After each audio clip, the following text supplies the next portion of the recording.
Okay, so today we are talking about section 9.1, quadratic graphs and their properties. So we're starting off chapter 9. First of all, looking at this problem of the day, when we are multiplying terms with the same base, we add their exponents. So it'll be x to the power of 4 plus 6 plus 1, which is 11. And the numbers out front, we just multiply, which is just -1 times 1 times 1, which is negative. So our answer is negative x to the power of 11. So today we are learning about the properties of quadratic graphs. You will know you are successful when you can graph quadratic equations, you can plug numbers into an equation and solve, and you can make input-output tables. All things that you have already done. So last chapter, in chapter 8, we talked about quadratic functions, but they were more quadratic expressions because they didn't have an equal sign. But you've seen this before. Ax squared plus bx plus c. But this time we have y equals. So it's an equation now and not just an expression. A parabola is the U-shaped graph of a quadratic function.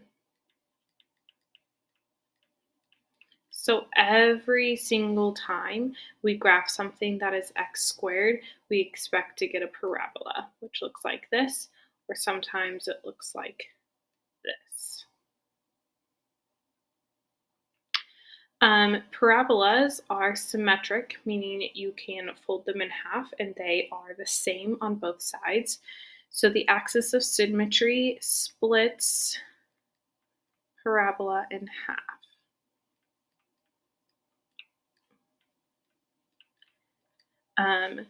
So for example, the axis of symmetry would be like right here, and it's the same on both sides. Obviously, my drawing's not perfect. And then the vertex is either the minimum or maximum point.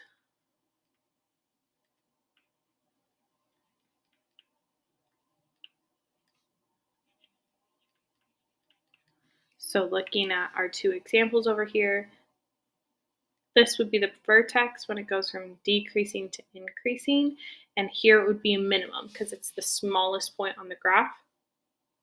And this one here, right here would be my vertex, and it would be a maximum because it's the highest point on the graph.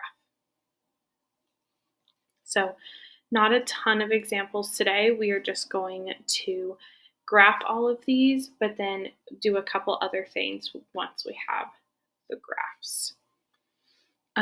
You might remember, throw back to chapter 4, making these input-output tables, and our x's were always -2, -1, 0, 1, and 2.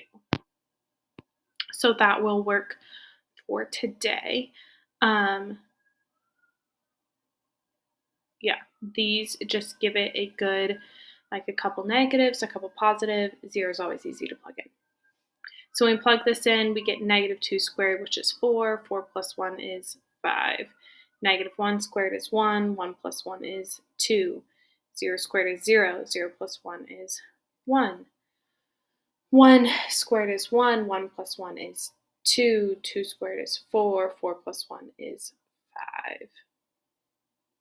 So then when I graph it, I get -2, 5, -1, 2, 0, 1, 1, 2, and 2, 5. So my graph looks like this. But we're not done there. We are going to do a couple things with this. The first being finding the vertex. So our vertex is the point where it goes from decreasing to increasing. So that point is right here. it is 0.01. And this would be a minimum because it is the lowest point on our graph. The other thing we are going to do is find the domain and range of our function. So domain is our x and range is our y. Again, that's something we did in chapter 4, so I know it's been a while. But we are just looking at this graph and deciding what x values work and what x values don't. And then we're also looking for our y's. So starting with our x's, what I see is that nothing down here works, right? Like our graph never goes below our vertex. So I know that my domain will be from 0, but everything above it works, so to infinity. My range, this graph is going to keep going out and out and out and out and out, so every negative y works. And again, it's going to keep going this way. I'm doing this backwards. This is my range, right? Because my y's, these are the y's. Oh my goodness, I'm so sorry. These are my y's, and these are my x's. So my domain is from negative infinity to positive infinity, so it's all numbers. And my range is from 0 to positive infinity because it just is above the vertex. Sorry, I flipped those around. I'll be better on this one. So let's do this one. Again, we're going to plug in -2, -1, 0, 1, and 2. So if I plug this in, -2 squared is 4. 4 times a negative is -4. -4 minus 2 is -6. -1 squared is 1. -1 minus 2 is -3. 0 minus 2 is -2. 1 squared is 1. -1 minus 2 is -3. 2 squared is 4. -4 minus 2 is -6. So when I graph this, I get -2, -6, -1, -3, 0, -2, 1, -3, and 2, -6.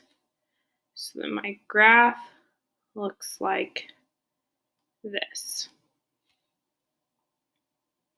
So then we are going to do the same thing on this one, find the vertex and then domain and range. Let's see if I can do it correctly on this one. So my vertex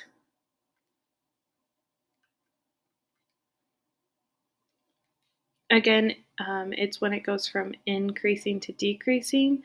So that is that point right here, 0, -2. It's not always going to be the 0 term, just happens to be for all of our examples today.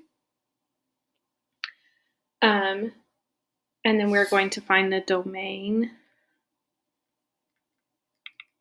and the range. So hint, for today, your domain is always negative infinity to infinity because it's always going to cover all of the x values. Whereas your range is going to change. So today, for this one, no positive y's work. It only starts working at -2 and then everything below it. So to negative infinity.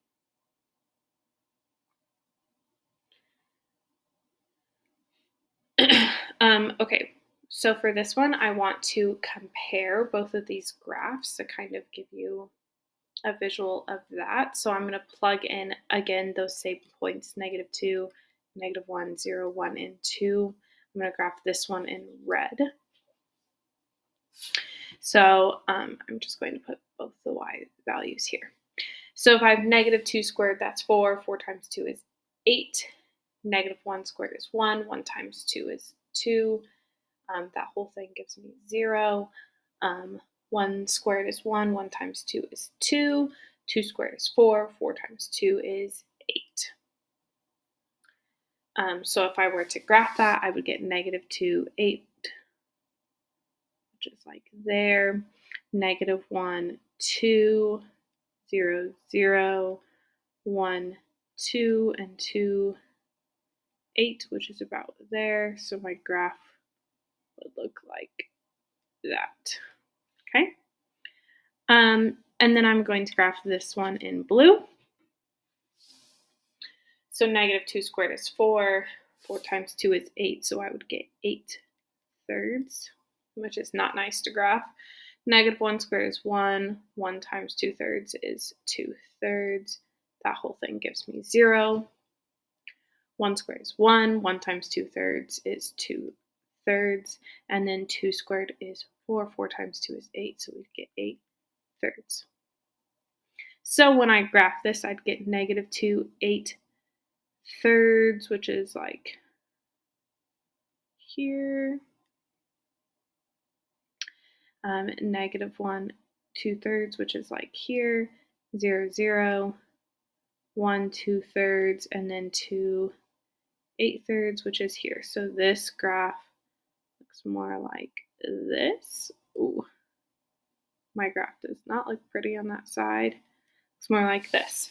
So as we compare them, the only thing that is different between these two equations is the number out front, right? So the smaller the number,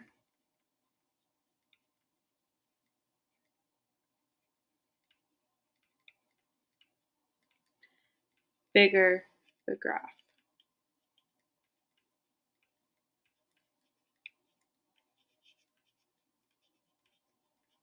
Right? Because 2 thirds is smaller and it gives us a bigger graph than 2. Okay, work on your worksheet.